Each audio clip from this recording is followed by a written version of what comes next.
Greetings, my name is Chris and I'm with the OvrStream team. In this video we're going to show you how to create donation alerts for either Twitch Cheer or Streamlab donations. That will vary based on the amount given. So let's get started. This process will be the same for either Twitch Cheers or Streamlab donations. The only difference is the input menu. Once you have a design that you want assigned to a specific donation or cheer amount, select it in the playlist and go to your input menu for that design. From here, you'll select the type of input you want. Let's start with a Streamlabs donation. A Streamlabs login window will appear. Enter your information. The minimum and maximum boxes will allow you to do a few things.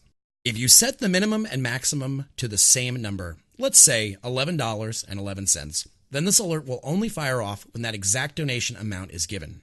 If you assign a range, let's say $10 to $20, then this alert will fire off when any amount is given between those two numbers. For Twitch Cheers, it's the exact same type of menu. You'll log in with Twitch in the input window, and you'll set your ranges for bits in the same way. Each card will be assigned to a given range, and your alerts will fire off when the amount is donated. Once the title design is assigned to an input, click Show Inputs on the Edit Preview window. This will give you menu options to drag the name, amount, and message onto the right text boxes for your alert.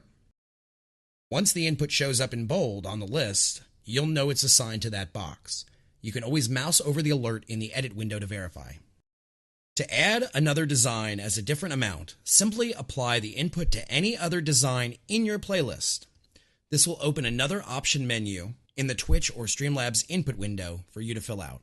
There you have it. You've just created your variable donation alerts. If you have any questions, you can always find the OvrStream team on Twitter at OvrStream, join our community Discord, or simply visit our help page linked in the description below.